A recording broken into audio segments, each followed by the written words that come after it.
হাওড়ায় জল সংকট, প্রতিবাদে পথ অবরোধ করলেন স্থানীয় বাসিন্দারা।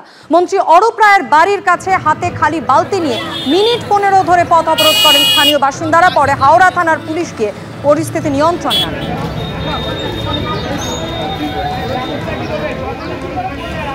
সমস্যা আমাদের এখানে জল আসছে না, আমাদের খুবই অসুবিধা হচ্ছে, আর 6 মাস ধরে জল আসছে না। হ্যাঁ, সেই জন্যই আমরা অবরোধ করেছি। না, দীর্ঘদিন নয়, 6 মাস হলো এরকম হচ্ছে। আর জলের মধ্যে পোকা, আমরা তো 6 মাস ধরে জল পাচ্ছি, এই পাঁকি জলে আমাদের ব্যবহার করছে। ওই রকম জল যদি গন্ধ জল পাই তাহলে আমাদের শরীর কি থাকবে বলুন, সেটা তো শরীর খারাপ হবেই। কর্পোরেশন এসেছিল, ঠিকমতো কাজটা করতে পারেনি।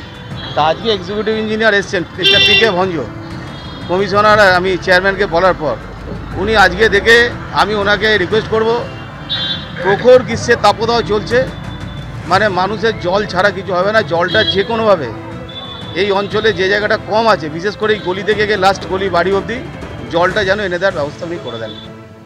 গরম পড়তেই হাওড়ায় তীব্র জলসংকট, প্রতিবাদে হাতে খালি বালতি নিয়ে অবরোধ করলেন, পথ অবরোধ করলেন স্থানীয় বাসিন্দারা। মন্ত্রী অরূপ রায়ের বাড়ির কাছে করলেন তারা এই বিক্ষোভ কর্মসূচি।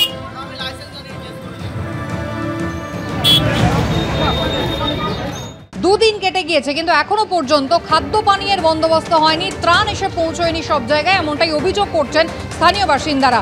4 জনের পরিবার, সেখানে মাত্র 500 মিলিলিটারের 2খানা জলের বোতল এসে পৌঁছেছে। তারা অভিযোগ করছেন নলকূপ চাপা পড়ে গিয়েছে গাছে, কিন্তু সেই গাছ কাটার বন্দোবস্ত এখনো প্রশাসন করেনি। যারা শহরের দিকে রয়েছেন, মেন যে সড়ক তার আশেপাশে রয়েছেন, তারা খানিকটা ত্রাণের সুবিধা পেলেও যারা একেবারে গ্রামের ভেতরে রয়েছেন, সেই প্রত্যন্ত গ্রামের বাসিন্দারা ত্রাণ থেকে বঞ্চিত হচ্ছেন, এমনটাই তাঁদের অভিযোগ।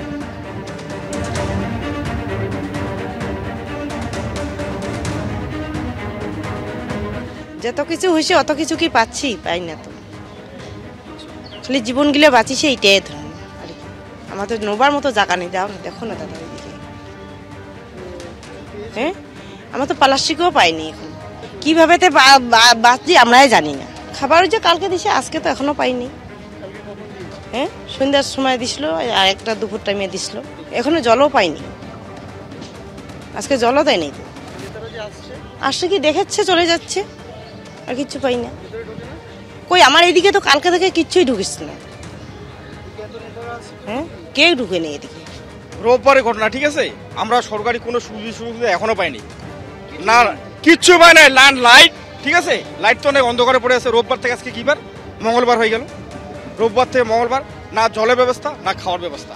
একটু মুড়ি দিচ্ছে, আর ওই কোন কোম্পানি থেকে এসে একটা জলের বোতল দিচ্ছে, ওইভাবে বাঁচা জানি মানুষ, বাঁচতে পারে বলে আপনারা বলে? কোনো নেতাই আসেন এইখানে এই অবধি। খুব সমস্যায় আছি আমরা। আর বাবা তো আছে হসপিটালে পড়ে আছে, হাওয়াতে উঠাই নিয়ে চলে গেছে ওদিকে, ওইখান থেকে তুলে নিয়ে আসছি, আর সে হসপিটালে নিয়ে গেছি।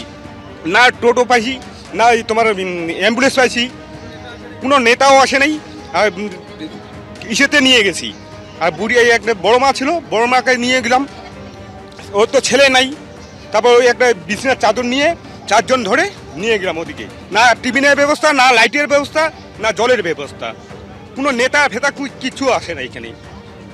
আর প্লাস্টিক, আমাদের প্লাস্টিকও পায় নেই। সমস্যায় পড়েছে, অন্ধকারে পড়ে আছি, মশার জন্য থাকা যায় না, মশারি তো সব ছিঁড়ে গেছে, অন্ধকারে পড়ে আছি। কোনো ইচ্ছার মতো কোনো ব্যবস্থা নেই, কি করে থাকবো? এই যে আম গাছটার তলায় আমরা চাপা পড়ছি, ওইখানেই আমার ঘর। খাওয়া দাওয়া যে মুড়ি আর জল দিয়ে যাচ্ছে, আর একটা পাউরুটি আর কলা বিস্কুট এগুলাই দিয়ে যাচ্ছে। এখন খেলাম, কালকে যেগুলো ভাত ছিল বাসি ভাত, তার ওগুলা খেলাম, গন্ধ উঠছে, ওগুলাই জল টল দিয়ে ভিজে খেলাম, বাচ্চাগুলো ওগুলাই খাইলো। কি করব? আমরা তো এখানে ভিতরে পড়ে আসি, আমাদেরকে কেউ খুঁজেই নেয় না। ঝড়ে সবথেকে বেশি ক্ষতিগ্রস্ত হয়েছে জলপাইগুড়ি, যার মধ্যে বার্নিশ গ্রামের মানুষজন এই মুহূর্তে সবথেকে বেশি সমস্যার মধ্যে রয়েছেন। আমাদের প্রতিনিধি সন্দীপ সরকার আমাদের সঙ্গে রয়েছেন এই মুহূর্তে।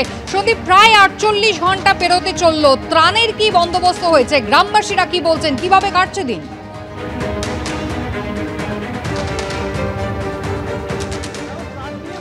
অভিযোগ রয়েছে, মূলত যারা গ্রামের মানুষজন রয়েছেন তাদের প্রধান অভিযোগ হচ্ছে যে মাথার ছাদ গিয়েছে, কিন্তু তার পরিবর্তে মাথা গোজার জন্য যে ন্যূনতম একটা আচ্ছাদন, সেই আচ্ছাদন সবাই পাননি, অর্থাৎ ত্রিপল। ত্রিপল সবাই পায়নি, এই অভিযোগ কিন্তু প্রথম এবং প্রধান অভিযোগ। দ্বিতীয় অভিযোগ হচ্ছে যে বিভিন্ন স্বেচ্ছাসেবী সংস্থার তরফে খাওয়ানোর বন্দোবস্ত করা হয়েছে। বিভিন্ন স্বেচ্ছাসেবী সংস্থা তারা আসছেন, তারা তাদের ক্যাম্প করে কেউ শুকনো খাবার বিলি করছেন, কেউ আবার একবেলার খাবার দিয়ে যাচ্ছেন, কিন্তু সরকারি তরফে কোনো রকম সাহায্য, কোনো রকম খাবার এখনও পর্যন্ত জোটেনি। এই অভিযোগটা কিন্তু প্রায় অধিকাংশ গ্রামবাসীর।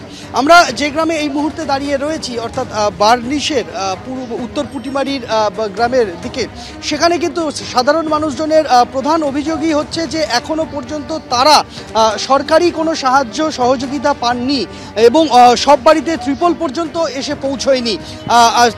সকাল থেকে আমরা দেখেছি যে বিদ্যুৎ সংযোগ যা রয়েছে সেই বিদ্যুৎ সংযোগকে স্বাভাবিক করার একটা চেষ্টা হচ্ছে। আমি দেখাতে বলবো অজয় দাস, আমার ক্যামেরা প্রতিনিধি, প্রত্যেকটি জায়গায় যাতে দ্রুত বিদ্যুৎ সংযোগ ফেরানো যায় তার একটা উদ্যোগ নেওয়া হয়েছে এবং প্রচুর সংখ্যক কর্মী, কয়েকশো কর্মী তারা বিদ্যুৎ সংযোগ ফেরানোর কাজে নেমেছেন। কেননা প্রায় 105 বিদ্যুতের খুঁটি পড়ে গিয়েছে প্রায় 10 কিলোমিটার এলাকা জুড়ে। ফলে সেই জায়গায় বিদ্যুৎ সংযোগ ফেরানোটা যেরকম চ্যালেঞ্জ, প্রত্যেকটি বাড়িকে ধ্বংসস্তূপ থেকে সেই সমস্ত ভেঙে পড়া গাছের ডাল, দেওয়াল বা টিনের ছাদ সেগুলিকে সরানো একটা চ্যালেঞ্জ। এইভাবে কিন্তু কাজ চলছে। তবে সাধারণ মানুষের অভিযোগ যে গতকাল রাতের পর থেকে এখনও পর্যন্ত তারা খাবার পাননি। অনেক জায়গাতে মানুষজনের অভিযোগ যে গতকাল রাতে, কেউ বলছেন গতকাল দুপুরে তারা শেষ খাবার খেয়েছেন, তারপরে এখনো খাবার জোটেনি। এইরকম অভিযোগ কিন্তু ভুরি ভুরি আমরা দেখেছি গ্রামবাসীদের মধ্যে রয়েছে। একেবারেই সন্দীপ, এবং গতকাল আমরা দেখেছিলাম যে একেবারে রবিবার রাত্রে যেমন মুখ্যমন্ত্রী মমতা বন্দ্যোপাধ্যায় তিনি পৌঁছে গিয়েছিলেন, তার পাশাপাশি শাসক থেকে বিরোধী একাধিক রাজনৈতিক ব্যক্তিত্ব পৌঁছে গিয়েছিলেন জলপাইগুড়িতে, দুর্গতদের সঙ্গে কথাও বলেছিলেন। কিন্তু বাস্তব হচ্ছে যে দুর্যোগ হয়ে যাওয়ার 48 ঘন্টা পেরিয়ে গেলেও এখনও কিন্তু চরম সমস্যার মধ্যে রয়েছেন এই বার্নিশ গ্রামের বাসিন্দারা। সন্দীপ, ধন্যবাদ।